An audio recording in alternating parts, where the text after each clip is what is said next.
El olor a papel viejo y barniz siempre me recordaba que estaba en el lugar correcto, o eso creía. Durante 30 años, ese aroma fue mi compañero fiel en los pasillos de Betel, en las afueras de Madrid. Mi nombre es Mateo Salvatierra. Tengo 63 años. Y cada mañana durante 3 décadas subía esas escaleras de mármol pulido con la certeza de que estaba sirviendo a Jehová en el corazón mismo de su organización terrenal. Era anciano. No cualquier anciano, sino uno de los que fiscalizaba documentos administrativos. Mi escritorio estaba en el 3er piso, junto a una ventana que daba al jardín interior, donde los hermanos más jóvenes podaban los rosales cada viernes por la tarde. Yo revisaba contratos de impresión, facturas de envío, informes financieros de las congregaciones. Todo debía estar impecable, transparente, en orden. Así me lo enseñaron desde el primer día. Mi esposa, Lucía, preparaba mi almuerzo todas las mañanas, un bocadillo de tortilla española, una manzana verde y un termo de café con un toque de canela. Ella sabía que el café me ayudaba a mantenerme alerta durante las largas horas de revisión. A las 7:15 salía de casa. A las 8:05 llegaba a Betel. A las 8 en punto, mi escritorio ya estaba ordenado y mi computadora encendida. Los sábados, Lucía y yo salíamos a predicar juntos por el barrio de Vallecas. Ella siempre llevaba su bolso de cuero marrón lleno de revistas La Atalaya, y yo mi maletín negro con Biblias de diferentes tamaños. Nos conocían en todas las calles. Ahí vienen los Salvatierra, decían los vecinos con una mezcla de respeto y distancia. Algunos nos abrían la puerta, otros no, pero nosotros cumplíamos con nuestra comisión. Creíamos estar viviendo la verdad más pura.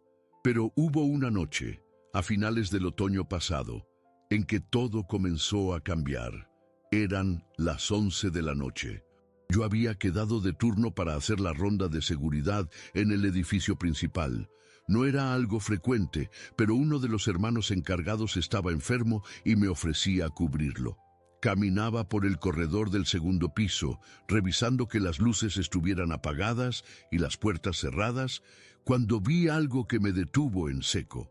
La puerta del archivo restringido estaba entreabierta, no mucho, apenas un par de centímetros, pero lo suficiente como para que la luz del pasillo se colara dentro y dibujara una línea dorada sobre el suelo de baldosas grises. Esa puerta siempre estaba cerrada con llave. Solo un círculo muy reducido de ancianos tenía acceso. El coordinador regional, 2 miembros del comité de supervisión y ocasionalmente algún visitante del cuerpo gobernante. Me acerqué despacio. Mis zapatos de suela de goma apenas hacían ruido. Puse la mano en el picaporte frío y empujé con cuidado. La puerta cedió sin resistencia. Dentro, el aire era más fresco, casi helado. Había un olor distinto. Tinta de impresora industrial, cartón y algo que no supe identificar entonces, pero que ahora reconozco como el olor del miedo archivado. Estantes metálicos cubrían las paredes de piso a techo, cajas etiquetadas con números y años. Carpetas gruesas, algunas con cintas rojas alrededor, otras con sellos de confidencialidad. No debía haber tocado nada. Lo sabía. Pero algo dentro de mí, algo que nunca antes había sentido, me empujó a abrir una de esas carpetas. La primera que tomé tenía una etiqueta que decía Asuntos Legales. Casos cerrados, 1998-2005. La abrí. Dentro había fotocopias de documentos judiciales, cartas firmadas por abogados, acuerdos extrajudiciales. Leí nombres, direcciones, cantidades de dinero. Uno de los casos mencionaba a un menor de edad. Otro hablaba de acuerdo de confidencialidad y una suma de varios cientos de miles de euros. Mi corazón comenzó a latir más fuerte. Las manos me temblaban. Cerré la carpeta y la devolví a su lugar. Pero ya era tarde. La semilla de la duda había germinado. Salí del archivo sin hacer ruido y cerré la puerta tras de mí. Revisé que estuviera bien cerrada, aunque sabía que alguien la había dejado abierta. ¿Un descuido? ¿O quizá alguien quería que yo viera lo que había adentro? Esa noche no pude dormir. Lucía me preguntó si me sentía bien. Le dije que sí, que solo estaba cansado. Pero la verdad es que mi mente no dejaba de reproducir lo que había visto. Todas esas carpetas, todos esos nombres, todas esas cifras.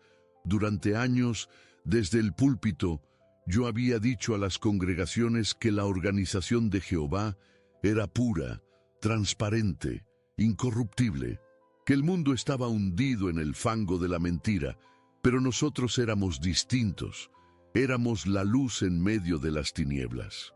Y ahora, en medio de la noche, con los ojos clavados en el techo de mi habitación, me preguntaba si esa luz no era más que una sombra muy bien proyectada. Al día siguiente, volví a mi escritorio como siempre. Saludé a los hermanos en el comedor. Tomé mi café con canela, revisé facturas y contratos, pero algo había cambiado. Ya no miraba los documentos de la misma manera, ya no confiaba en que todo lo que pasaba dentro de esos muros sagrados fuera, en verdad, sagrado.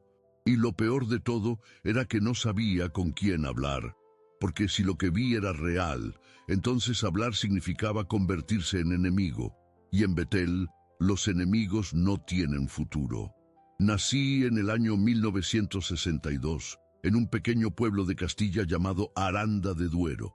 Mi padre, Tomás Salvatierra, era carpintero, mi madre, Rosa, costurera. Ambos se hicieron testigos de Jehová cuando yo tenía apenas 7 años, después de que un matrimonio de precursores tocara a nuestra puerta una mañana de primavera. Recuerdo que mi madre lloró aquel día mientras leía un folleto sobre el paraíso prometido. Mateo, me dijo, vamos a vivir para siempre en un mundo sin dolor. Y yo le creí. Crecí asistiendo a las reuniones en el Salón del Reino, un edificio modesto con paredes encaladas y bancos de madera sin respaldo. Los domingos, después del estudio bíblico, los hermanos compartían torrijas que las hermanas mayores preparaban en sus casas. Yo me sentaba en la última fila y escuchaba los discursos con atención. Desde niño sentí que tenía un propósito: servir a Jehová con toda mi alma. A los 19 años me bauticé. A los 23 me nombraron siervo ministerial. A los 28, anciano. Y a los 33 recibí la invitación que cambió mi vida: servir en Betel, en Madrid. Lucía y yo llevábamos apenas 2 años casados. Ella también había crecido en la verdad. Su padre había sido anciano en Salamanca.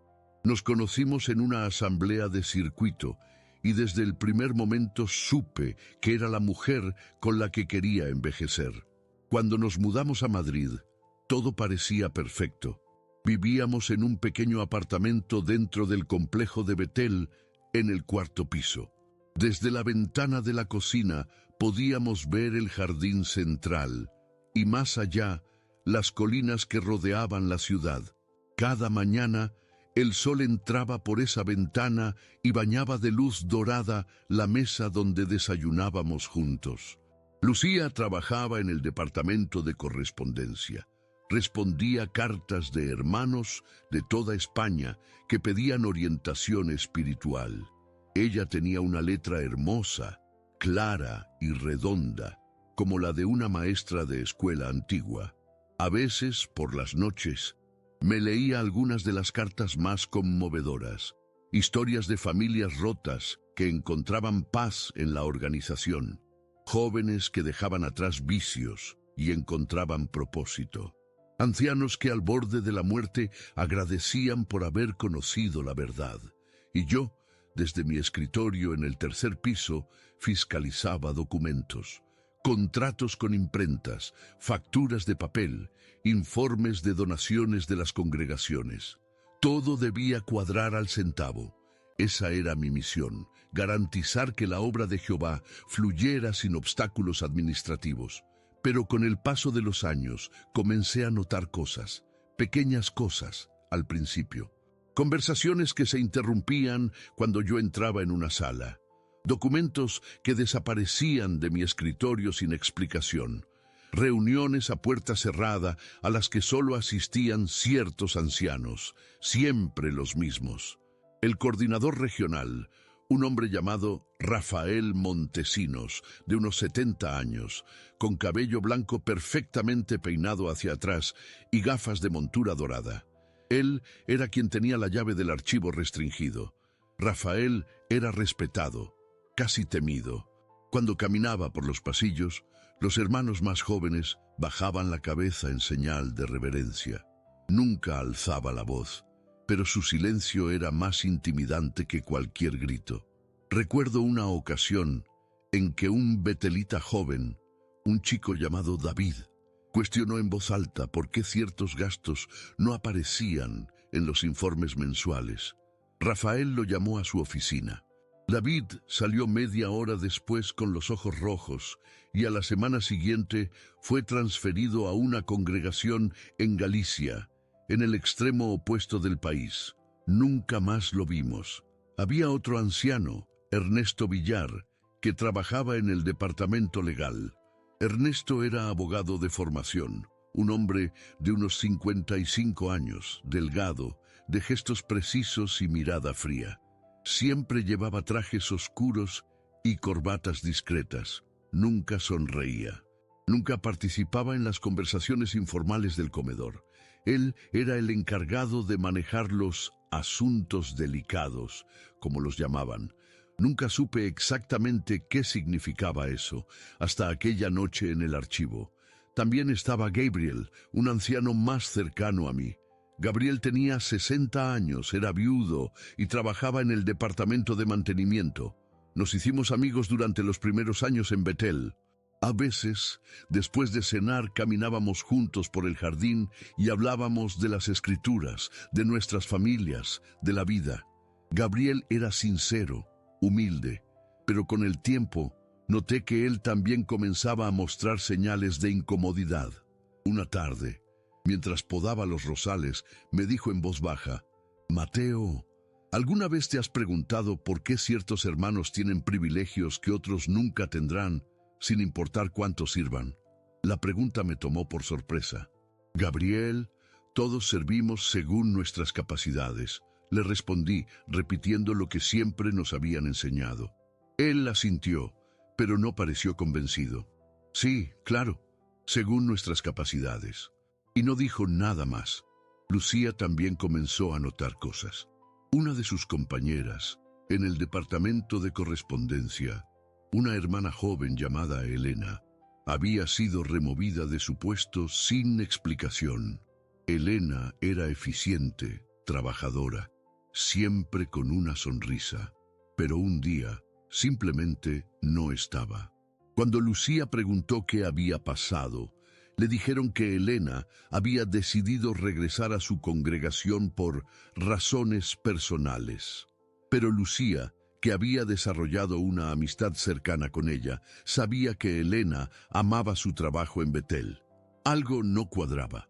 «Mateo, ¿tú crees que nos dicen toda la verdad?», me preguntó Lucía una noche, mientras lavábamos los platos después de cenar. Me quedé callado. No supe qué responder, porque en el fondo yo también estaba empezando a dudar. Los meses pasaron. Yo seguía cumpliendo con mis tareas, pero mi mente estaba inquieta. Cada vez que veía a Rafael Montesinos caminar hacia el archivo restringido con una carpeta bajo el brazo, sentía una punzada de curiosidad mezclada con angustia. ¿Qué más había en ese archivo? ¿Cuántos casos como los que vi aquella noche estaban ocultos detrás de esas puertas? Y luego estaba el miedo, un miedo que nunca antes había sentido, porque sabía que dentro de la organización hacer preguntas incómodas no era visto como una búsqueda sincera de la verdad, sino como un acto de rebelión. Y la rebelión tenía un nombre: apostasía, y los apóstatas eran tratados como leprosos, expulsados, rechazados, borrados de la memoria colectiva como si nunca hubieran existido. Recuerdo a un hermano llamado Javier, que había sido anciano en una congregación de Barcelona. Años atrás, él comenzó a cuestionar ciertas enseñanzas sobre las profecías, Escribió cartas al cuerpo gobernante pidiendo clarificación. Nunca recibió respuesta. En cambio, fue citado a un comité judicial. Lo expulsaron por causar divisiones. Su esposa, sus hijos, sus amigos de toda la vida dejaron de hablarle. Yo lo vi una vez, años después, en la calle. Estaba más delgado, con la mirada apagada. Me vio, levantó la mano como para saludarme, pero yo bajé la cabeza y seguí caminando. Tenía miedo de ser visto con él, miedo de ser contaminado por su apostasía. Ahora, al recordar ese momento, siento vergüenza, porque el miedo no debería ser la base de la fe, pero dentro de Betel, el miedo era el pegamento que mantenía todo unido. Pasaron semanas desde aquella noche en el archivo. Yo trataba de concentrarme en mi trabajo, en las reuniones, en la predicación, pero cada vez que veía una carpeta cerrada, cada vez que escuchaba una conversación interrumpida, cada vez que notaba la mirada fría de Ernesto Villar, sentía que estaba viviendo en una casa con paredes de cristal, donde todos podían verme, pero yo no podía ver lo que había detrás de las cortinas.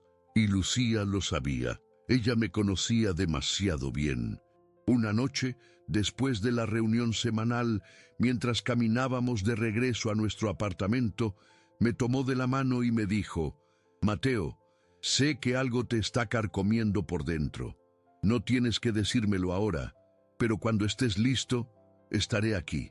Esas palabras me rompieron, porque me di cuenta de que, si seguía callado, no solo estaría traicionando mi conciencia, sino también a la persona que más amaba en este mundo. Y ahí, bajo el cielo estrellado de Madrid, con el ruido lejano de los coches en la autopista, tomé una decisión silenciosa. Tenía que saber más. Tenía que entender qué se escondía detrás de esos muros sagrados. Aunque eso significara poner en riesgo todo lo que había construido durante 30 años. Porque la verdad, cuando comienza a revelarse, no puede ser ignorada. Y yo ya había visto demasiado como para seguir fingiendo que no sabía nada. Las semanas que siguieron fueron las más difíciles de mi vida.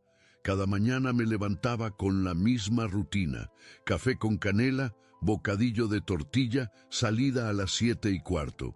Pero por dentro, todo había cambiado. Ya no era el mismo Mateo que subía esas escaleras de mármol con la certeza de estar sirviendo a Dios. Ahora era un hombre dividido, atrapado entre la lealtad a una organización que había sido mi hogar durante 3 décadas y la inquietud creciente de mi conciencia. Intenté distraerme sumergiéndome en el trabajo. Revisaba cada factura con más detalle, cada contrato con más atención.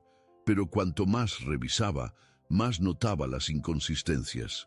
Había gastos marcados como fondos generales sin especificación, transferencias bancarias a cuentas en el extranjero sin documentación de respaldo, pagos a despachos de abogados que no aparecían en los informes anuales que se presentaban a las congregaciones. Una tarde, mientras organizaba archivos en mi escritorio, encontré una nota suelta entre las páginas de un informe financiero. Estaba escrita a mano con letra apretada y nerviosa: Caso Andalucía, 2003, cerrado, confidencial. No mencionar en informes públicos. Mi corazón se aceleró. Andalucía, 2003. ¿Qué había pasado en Andalucía en el año 2003? Busqué en mi memoria, pero no recordaba ningún evento significativo en esa región durante ese año. Al menos, ninguno que se hubiera hecho público. Guardé la nota en mi bolsillo y seguí trabajando como si nada hubiera pasado. Pero esa noche, en casa, le mostré la nota a Lucía. Ella la leyó en silencio y luego me miró con preocupación. «Mateo, ¿qué crees que significa?» «No lo sé», respondí. «Pero sea lo que sea, alguien no quiere que se sepa». Lucía se sentó en el borde de la cama y suspiró. «Tengo miedo, Mateo. Miedo de lo que puedas descubrir. Miedo de lo que pueda pasarnos si sigues investigando». Yo también tenía miedo. Pero había algo más fuerte que el miedo. la necesidad de saber la verdad. Lucía, le dije, tomando sus manos entre las mías, toda nuestra vida hemos enseñado que la verdad nos hace libres. Pero ¿cómo podemos ser libres si vivimos en la mentira? Ella asintió lentamente, con lágrimas en los ojos. Lo sé, pero también sé que si hablas nos destruirán, y no solo a nosotros, a nuestra reputación, a nuestras amistades, a todo lo que hemos construido. Tenía razón. Y eso era precisamente lo que me paralizaba. Los días pasaban y yo seguía atrapado en esa contradicción. Por las mañanas, en las reuniones de adoración en Betel, cantábamos cánticos sobre la luz de la verdad. Por las tardes, yo revisaba documentos que hablaban de acuerdos de silencio y pagos encubiertos. La disonancia cognitiva me estaba destrozando por dentro. Fue entonces cuando Gabriel, mi amigo del departamento de mantenimiento, se acercó a mí de una manera que nunca antes lo había hecho. Era un viernes por la tarde. Yo estaba en el jardín, sentado en un banco cerca de los rosales, tratando de despejar mi mente. Gabriel se sentó a mi lado sin decir nada. Durante varios minutos solo observamos a los hermanos más jóvenes jugando al fútbol en el césped. Finalmente Gabriel habló, en voz tan baja que apenas pude escucharlo. Mateo, sé que viste algo aquella noche. Me tensé de inmediato. ¿De qué hablas? La noche que hiciste la ronda, la puerta del archivo. Sé que entraste. Mi sangre se heló. ¿Cómo lo sabes? Gabriel no me miró. Siguió con la vista fija en el campo de fútbol. Porque yo también he estado ahí, hace años, y lo que vi me cambió para siempre. No supe qué decir. Gabriel continuó. Yo era como tú, Mateo. Creía en todo. Cada palabra, cada enseñanza, cada instrucción. Pero un día, hace unos 10 años, me pidieron que reparara una cerradura en el archivo restringido. Mientras trabajaba, vi carpetas abiertas sobre el escritorio de Rafael. Documentos legales, casos de hermanos expulsados por denunciar abusos, familias amenazadas con expulsión si llevaban los casos a la policía, niños que sufrieron y cuyos sufrimientos fueron enterrados bajo montañas de papeles y amenazas espirituales. La voz de Gabriel se quebró. Se quitó las gafas y se limpió los ojos con el dorso de la mano. Yo quise hablar, quise denunciarlo, pero me dijeron que si abría la boca, no solo me expulsarían a mí, sino también a mi esposa. Ella estaba enferma en ese entonces, dependía de la ayuda de la congregación para sus tratamientos, así que callé, y 3 años después, ella murió. Y yo he vivido estos 7 años con el peso de ese silencio. Me quedé sin palabras. Gabriel, el hombre humilde y silencioso que podaba rosales y reparaba grifos, había cargado con ese secreto durante una década. ¿Por qué me lo cuentas ahora?, le pregunté. Él finalmente me miró. Sus ojos estaban rojos, pero su mirada era firme. Porque tú eres más joven que yo. Porque aún tienes fuerzas para hacer lo que yo no pude, y porque si no lo haces, vivirás el resto de tu vida con el mismo peso que yo he cargado. Y créeme, Mateo, ese peso es insoportable. Nos quedamos en silencio durante varios minutos. Luego Gabriel se levantó, me puso una mano en el hombro y se fue. Esa noche no pude dormir. Las palabras de Gabriel resonaban en mi mente como campanas de iglesia. Vivirás el resto de tu vida con el mismo peso. ¿Era eso lo que quería? ¿Pasar los próximos 20, 30 años sabiendo que había visto la verdad y había decidido mirar hacia otro lado? Al día siguiente era sábado. Lucía y yo salimos a predicar como siempre. Recorrimos las calles de Vallecas, tocando puertas, ofreciendo revistas. Pero cada vez que le decía a alguien que vivíamos en la única organización pura de Dios, sentía un nudo en la garganta. Al mediodía, mientras descansábamos en un banco de una plaza, Lucía me preguntó, ¿qué te dijo Gabriel ayer? Le conté todo, cada palabra, cada detalle. Lucía escuchó en silencio, con las manos entrelazadas sobre su regazo. Cuando terminé, Ella respiró profundo y dijo, «Entonces ya no hay vuelta atrás, ¿verdad?» «No», respondí, «ya no». Ella asintió. «Está bien, hagamos lo correcto, pero hagámoslo juntos». En ese momento supe que, pasara lo que pasara, no estaría solo. Los siguientes días fueron de planificación silenciosa. No podía simplemente salir y denunciar todo públicamente. Necesitaba pruebas, necesitaba documentos, necesitaba más que una nota suelta y recuerdos borrosos de carpetas entreabiertas. Así que empecé a prestar más atención. Cuando Ernesto Villar, el abogado, salía de su oficina, yo memorizaba los nombres de las carpetas que dejaba sobre su escritorio. Cuando Rafael Montesinos hacía llamadas desde su despacho, yo trataba de escuchar fragmentos de conversación desde el pasillo.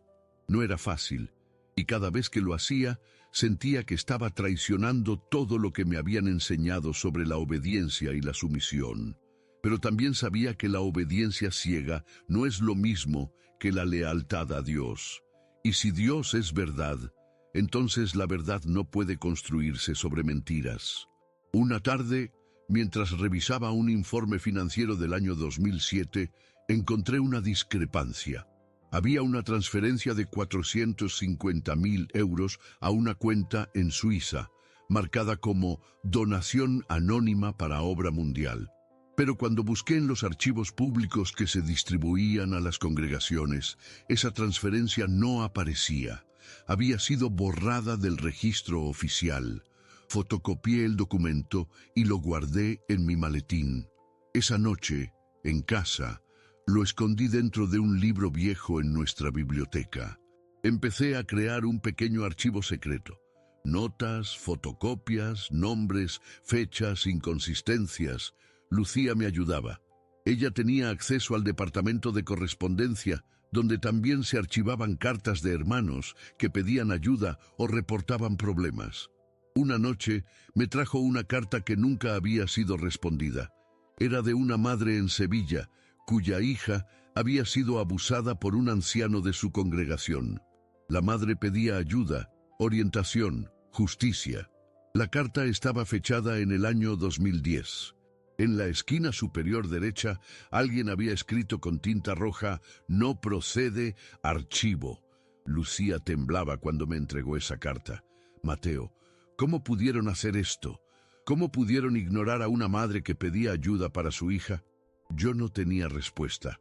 Solo podía imaginar el dolor de esa mujer, el silencio que la organización le impuso, la desesperación de no tener a dónde acudir, porque acudir a las autoridades del mundo era visto como una traición a Jehová.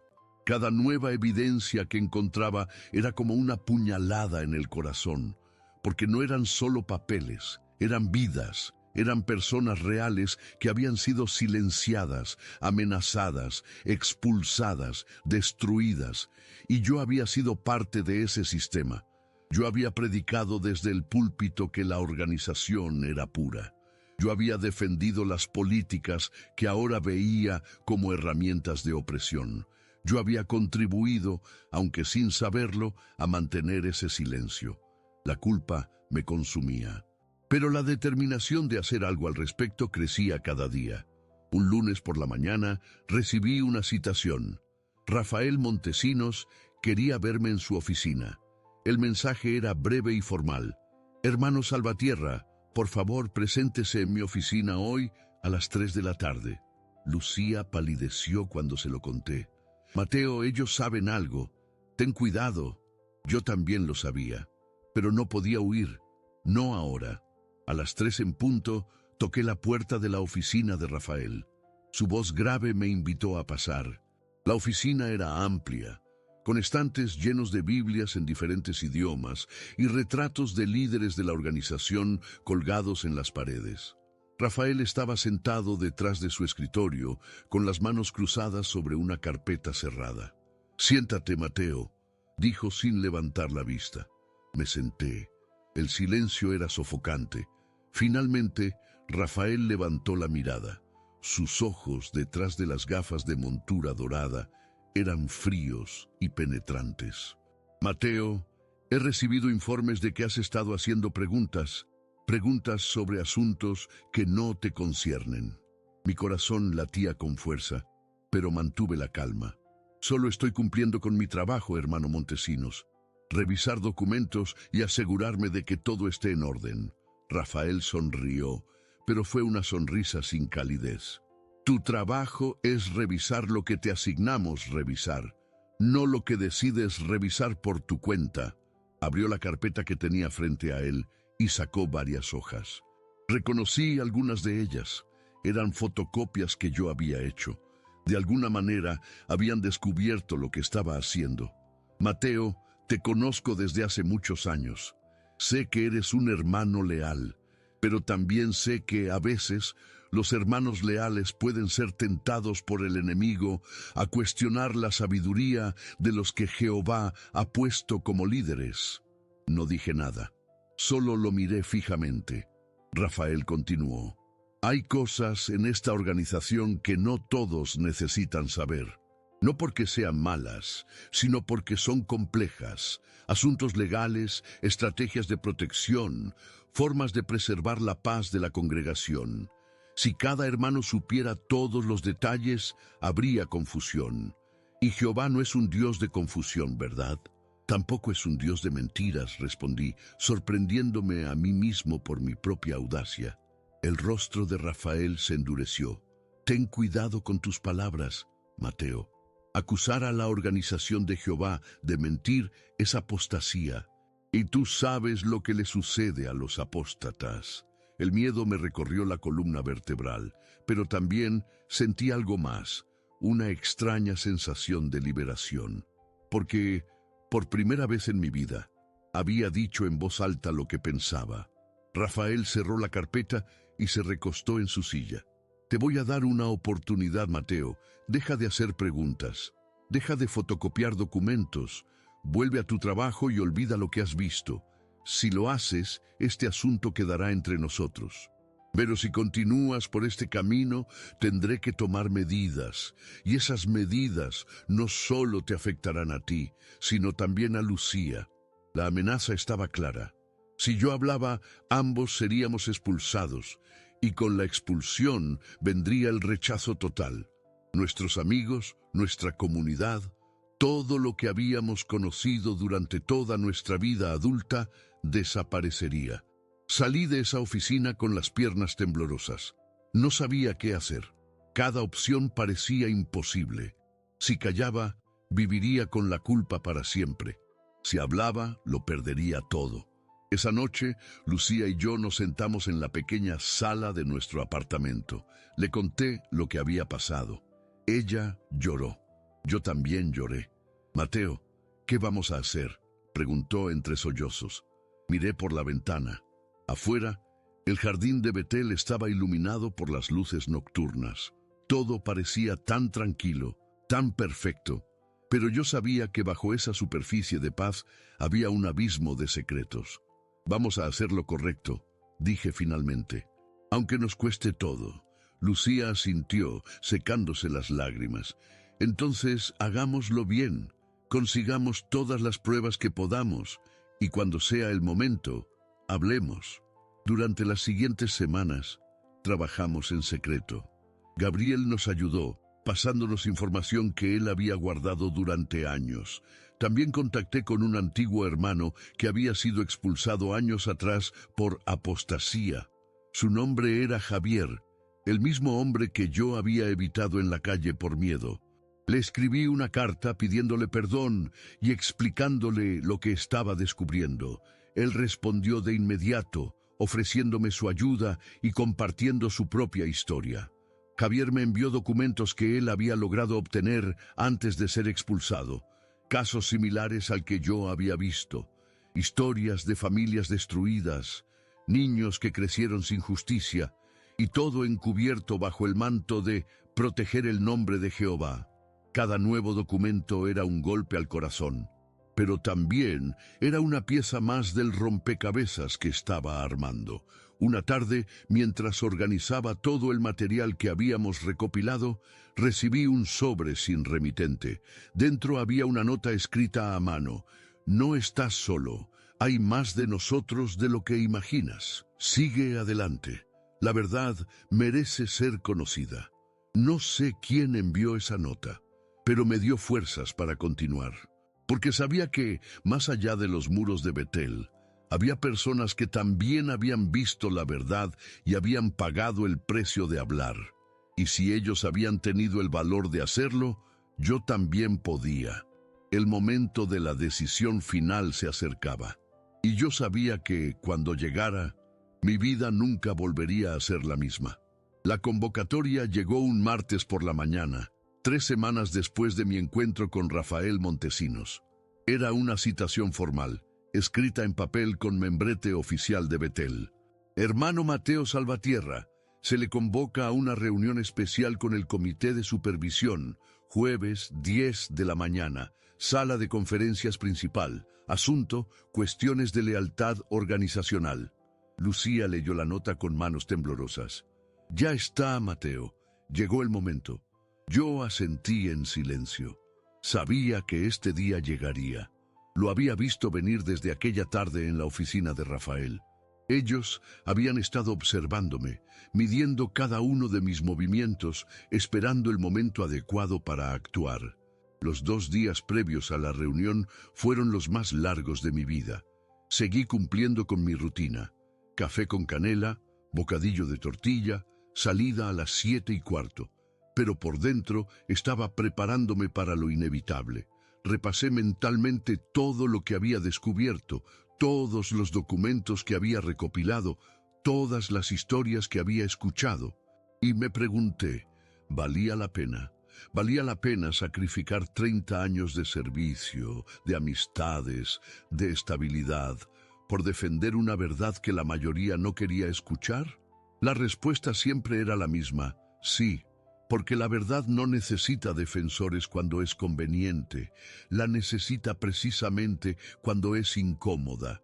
La noche del miércoles, Lucía y yo nos sentamos en la cama y oramos juntos. No fue una oración formal, de las que habíamos repetido 1000 veces en las reuniones. Fue una conversación honesta, cruda, desesperada. Le pedimos a Dios que nos diera fuerzas para hacer lo correcto, aunque lo correcto nos costara todo. Lucía me miró con los ojos llenos de lágrimas y me dijo, Mateo, pase lo que pase mañana, quiero que sepas que estoy orgullosa de ti, porque te has atrevido a buscar la verdad cuando era más fácil mirar hacia otro lado. La abracé fuerte y permanecimos así durante largos minutos, en silencio, sabiendo que al día siguiente nuestra vida cambiaría para siempre. El jueves amaneció gris. Nubes bajas cubrían el cielo de Madrid y una llovizna fina caía sobre el jardín de Betel. Me vestí con mi mejor traje, el mismo que usaba para dar discursos públicos. Si iba a enfrentar a mis acusadores, lo haría con dignidad. Lucía quiso acompañarme hasta la puerta de la sala de conferencias, pero le pedí que no lo hiciera.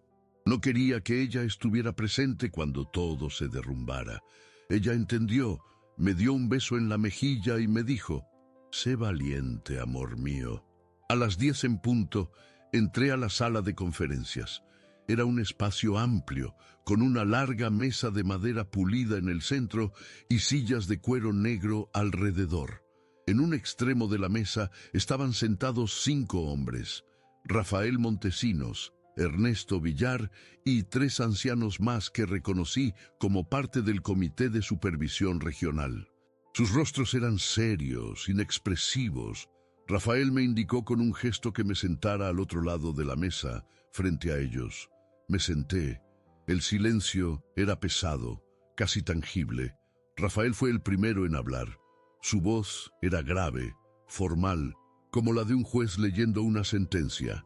Hermano Salvatierra, has sido convocado aquí porque hemos recibido informes preocupantes sobre tu conducta. Se nos ha informado que has estado accediendo a documentos confidenciales sin autorización, fotocopiando material sensible y cuestionando abiertamente la autoridad de los ancianos designados por Jehová. Hizo una pausa, dejando que sus palabras se asentaran en el aire. Estas acciones constituyen una falta grave de lealtad a la organización y, por extensión, a Jehová. Antes de proceder, queremos darte la oportunidad de explicarte. ¿Niegas estas acusaciones? Respiré hondo. Este era el momento. Podía negar todo, pedir perdón, prometer obediencia ciega y quizás salvar mi posición. O podía decir la verdad y aceptar las consecuencias. Miré a Rafael directamente a los ojos y hablé con voz firme. No niego que he buscado información. No niego que he hecho preguntas. Porque vi cosas que no puedo ignorar. Vi documentos que hablan de casos de abuso encubiertos. Vi acuerdos de silencio firmados con dinero para que las víctimas no hablaran. Vi cartas de madres desesperadas que pidieron ayuda y fueron ignoradas. Y vi cómo todo eso se escondía bajo el pretexto de proteger el nombre de Jehová. El rostro de Rafael se endureció, pero no me interrumpió. Continué.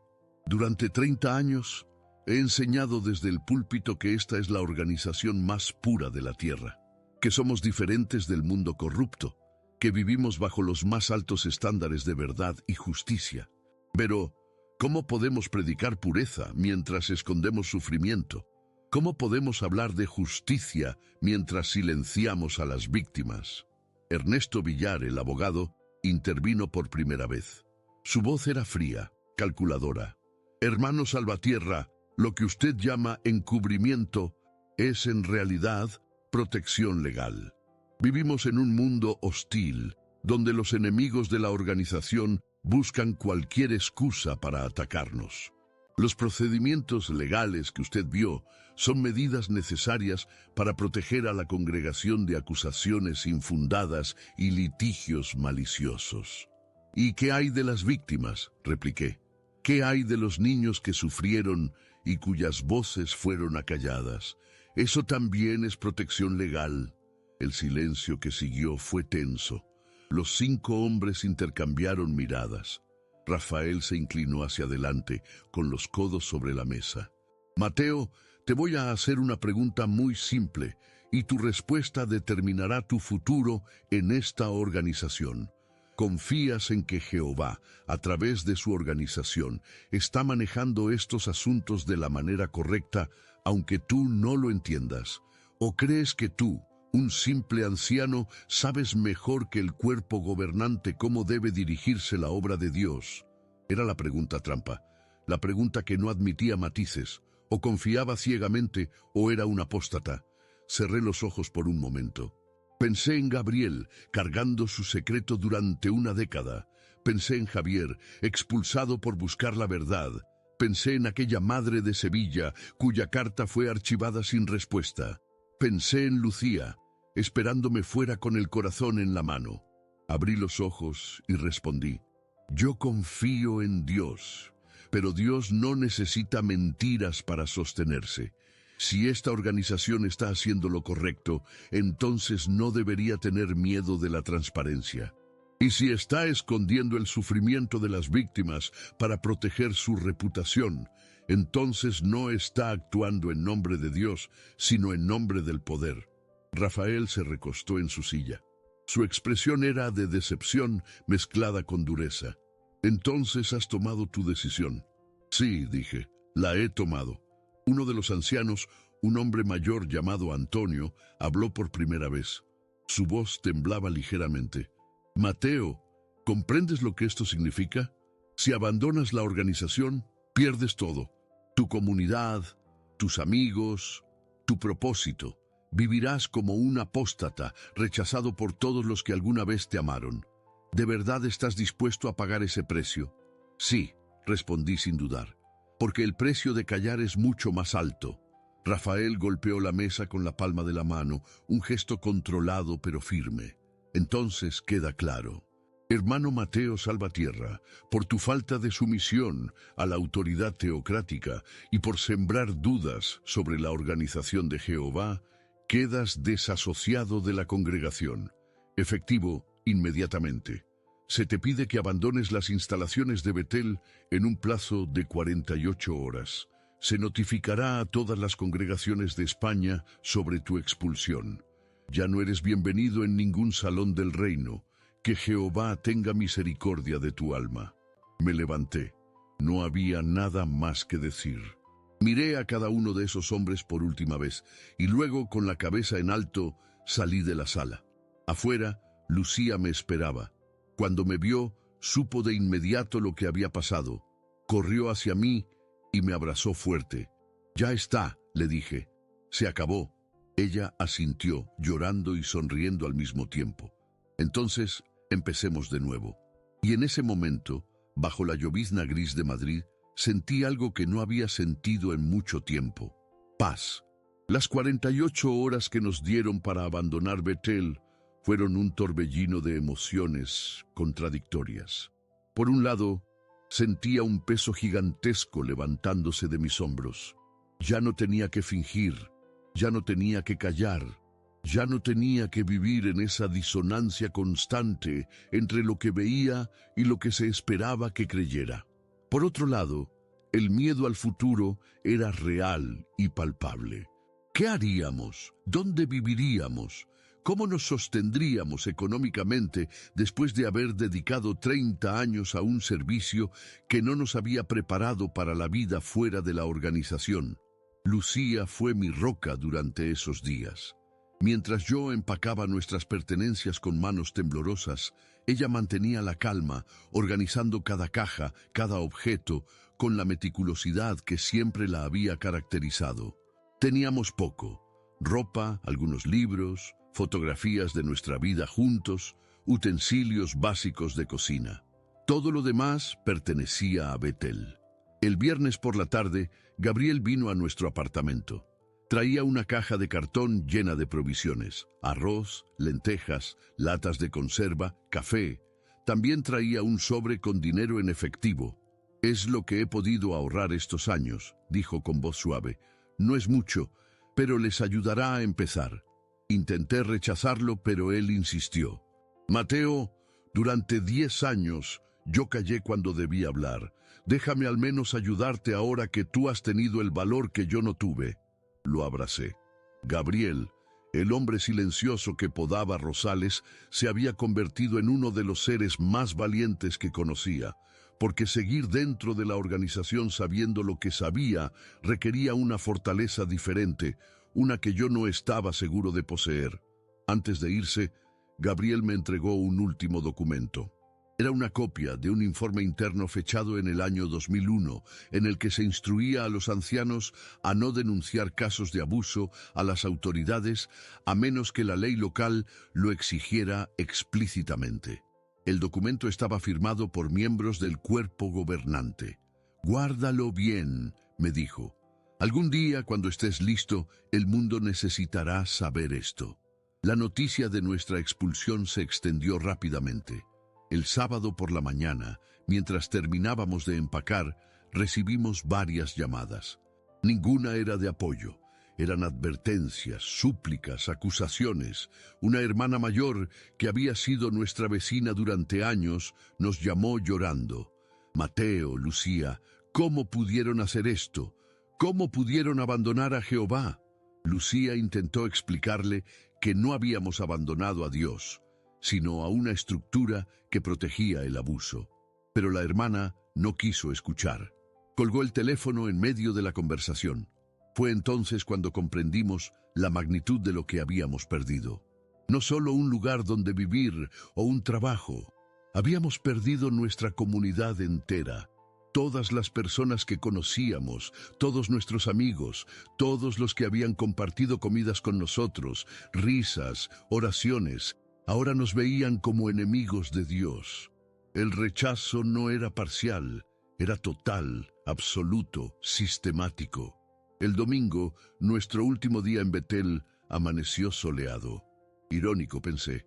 El clima celebraba mientras nosotros nos despedíamos de todo lo que habíamos conocido. Un camión pequeño alquilado llegó a las 9 de la mañana. El conductor, un hombre joven que no era testigo, nos ayudó a cargar nuestras cajas.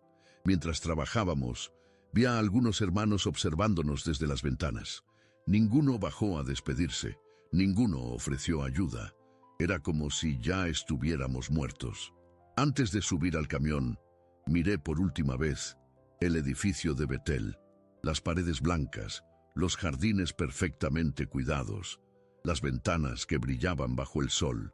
Había pasado 30 años de mi vida en ese lugar, creyendo que era el centro del universo espiritual.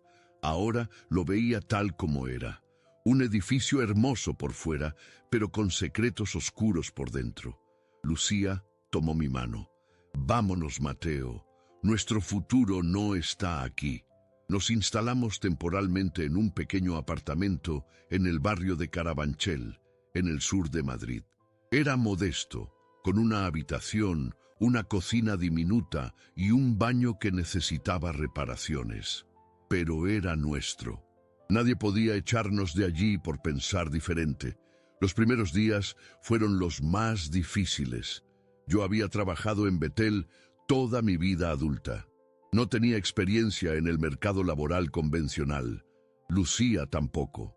Además, a los 63 años, encontrar empleo no era fácil, pero no podíamos rendirnos. Empecé a buscar trabajo como administrativo.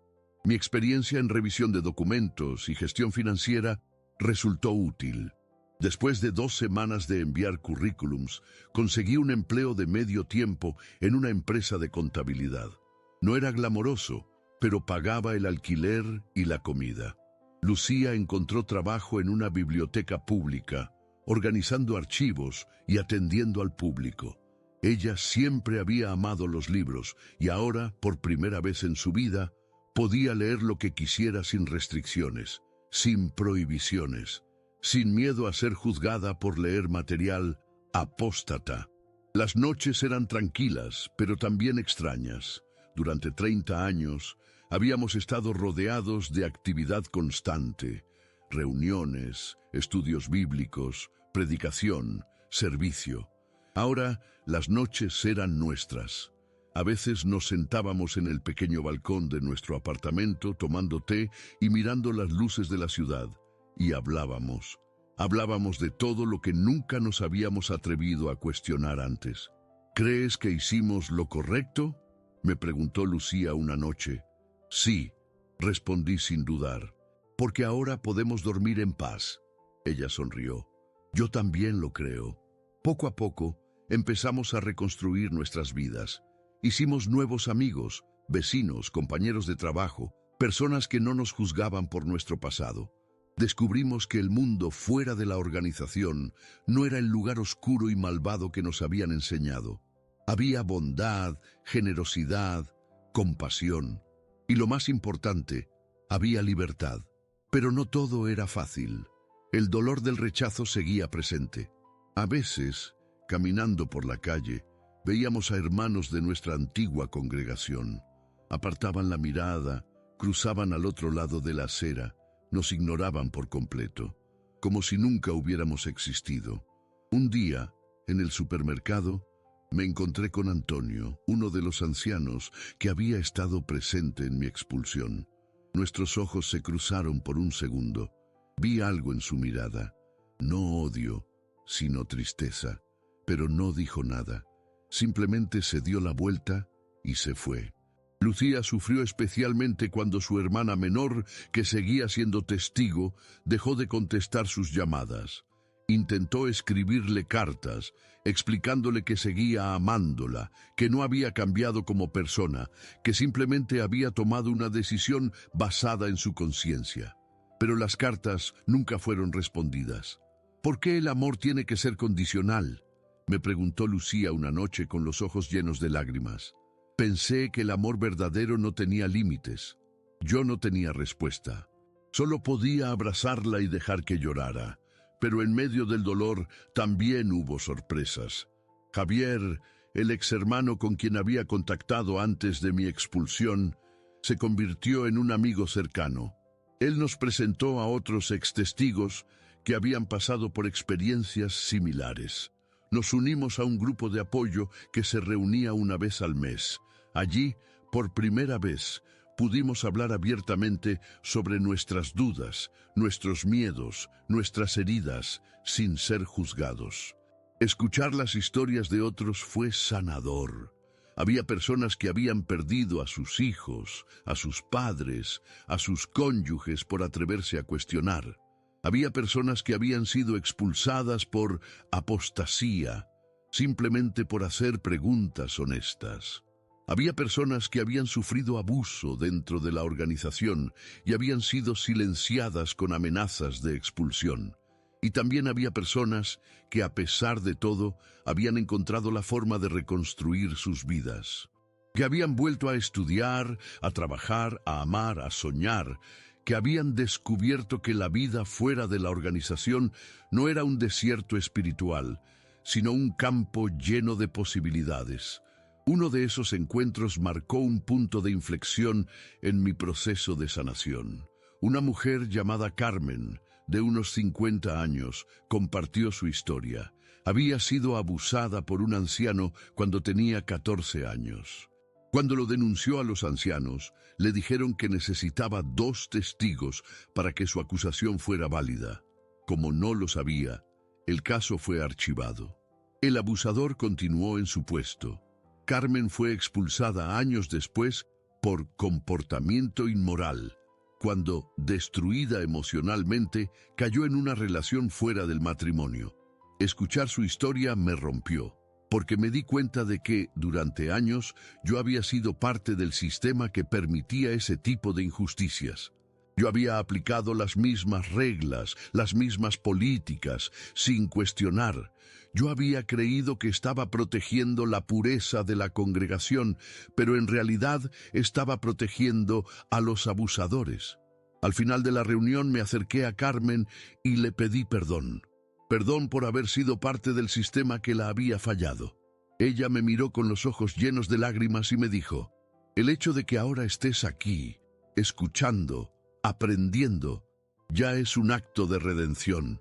Esas palabras me dieron un propósito renovado. No podía cambiar el pasado, pero podía usar mi experiencia para ayudar a otros. Decidí que era momento de hacer algo con toda la información que había recopilado. Con la ayuda de Javier y otros ex-testigos, empecé a organizar los documentos que había salvado de Betel. Los digitalizamos, los clasificamos, los preparamos para ser compartidos de manera responsable. No queríamos venganza, queríamos justicia. Queríamos que las víctimas supieran que no estaban solas. Queríamos que el mundo supiera la verdad. Y lentamente, con paciencia y determinación, empezamos a construir ese camino.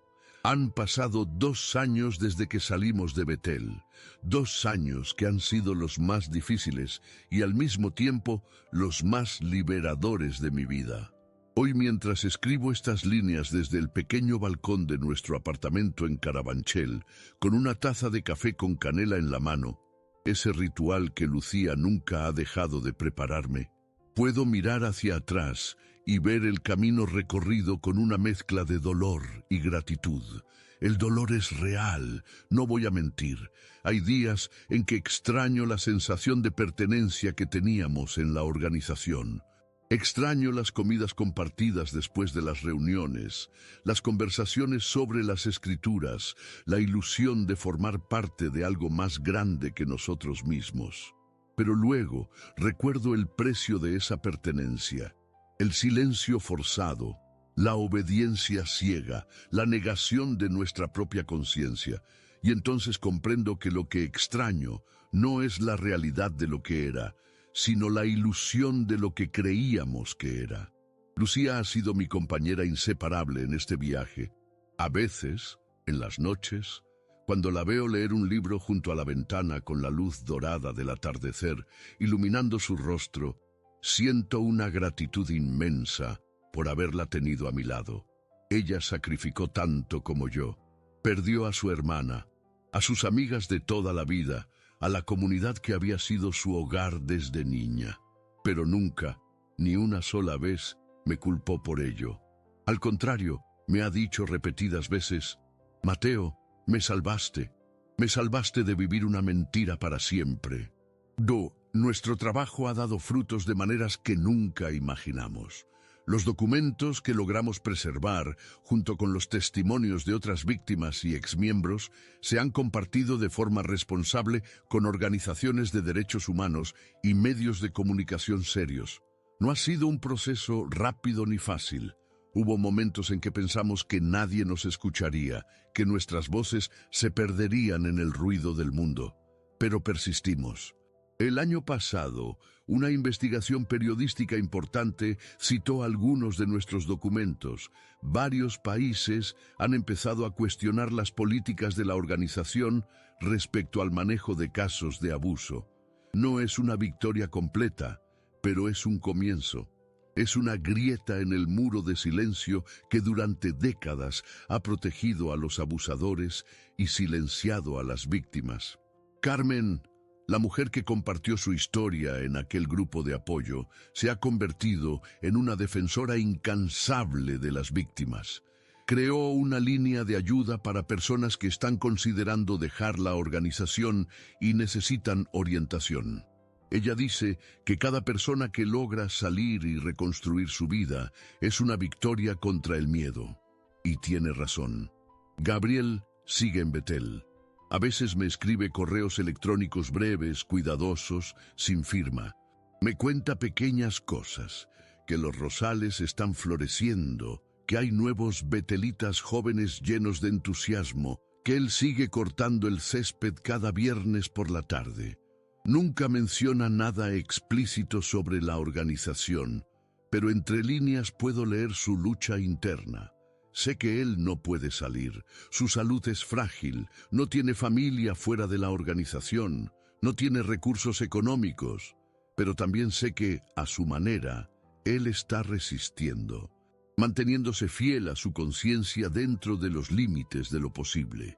Le escribo de vuelta, siempre con palabras de ánimo.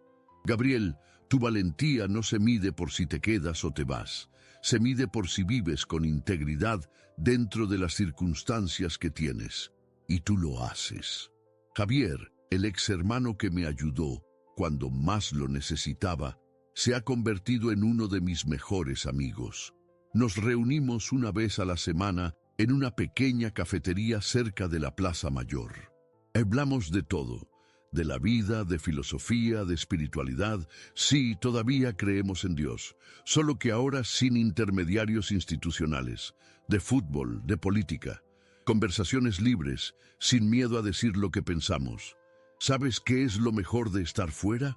Me dijo hace poco mientras tomábamos un café. Que ahora puedo cambiar de opinión sin miedo a ser castigado. Puedo dudar, puedo cuestionar, puedo aprender. Y eso, Mateo, es lo que significa estar verdaderamente vivo. Lucía y yo hemos empezado a explorar nuevas formas de espiritualidad. No pertenecemos a ninguna organización religiosa y quizá nunca volvamos a pertenecer a una. Pero leemos, meditamos, conversamos. Hemos descubierto que Dios, si existe, y nosotros creemos que sí, no necesita edificios, ni jerarquías, ni cofres secretos. Dios, si es amor como siempre nos enseñaron, no puede vivir donde hay miedo y silencio forzado. Hace algunos meses, Lucía y yo caminamos por Vallecas, el barrio donde solíamos predicar cada sábado. Pasamos frente a las casas donde tocábamos puertas, los parques donde descansábamos entre una casa y otra. Todo parecía igual. Pero nosotros éramos completamente diferentes. En una esquina vimos a un grupo de testigos con su carrito de literatura. Reconocí a uno de ellos. Era un joven que había conocido cuando recién llegó a Betel, lleno de ilusión y fervor. Ahora estaba ahí, ofreciendo revistas a los transeúntes con la misma sonrisa que yo había tenido décadas atrás. Lucía me apretó la mano. ¿Quieres hablar con él? Negué con la cabeza. No, él tiene que recorrer su propio camino, igual que nosotros recorrimos el nuestro. Porque esa es otra lección que hemos aprendido. No podemos salvar a nadie que no quiera ser salvado. No podemos abrir los ojos de quien prefiere mantenerlos cerrados. Todo lo que podemos hacer es estar disponibles, compartir nuestra historia y confiar en que aquellos que estén listos para escuchar encontrarán el camino. Hoy, mientras el sol comienza a ponerse sobre Madrid, siento una paz que no había sentido en décadas. No es la paz artificial que viene de la certeza absoluta, de creer que tienes todas las respuestas. Es la paz profunda que viene de la integridad, de vivir en coherencia con tu conciencia, de saber que, aunque perdiste mucho, ganaste algo más valioso: tu libertad. Lucía sale al balcón con 2 tazas de té. Se sienta a mi lado y apoya su cabeza en mi hombro. No decimos nada durante un rato. Solo observamos cómo las luces de la ciudad empiezan a encenderse una por una, como estrellas terrestres que perforan la oscuridad. ¿Estás bien?, me pregunta finalmente. Sí, respondo. Estoy bien. Y es verdad, por primera vez en mucho tiempo estoy realmente bien, porque aprendí que la verdad no vive en edificios de paredes blancas ni en documentos guardados bajo llave. La verdad vive en la luz. Y la luz no puede ser apagada por ninguna organización, por ningún comité, por ningún muro de silencio. La luz siempre encuentra la forma de filtrarse a través de las grietas, y cuando lo hace, todo lo que estaba oculto queda expuesto. No con violencia, no con venganza, sino simplemente con la fuerza tranquila e inquebrantable de lo que es real. Y eso es lo que somos ahora: personas reales, con dudas reales, con dolores reales, pero también con libertad real. Y esa libertad, después de 30 años de vivir encadenados sin saberlo, es el regalo más precioso que pudimos recibir. El sol termina de ocultarse detrás de las colinas. La noche llega con su manto de estrellas. Y nosotros, Lucía y yo, seguimos aquí, juntos, libres, en paz. Esta es una historia real, compartida por uno de nuestros inscritos. Muy gracias por confiar en nosotros. Si tú también tienes una historia que te gustaría compartir, escribe en los comentarios. Estaremos muy felices de contar tu historia en nuestro canal.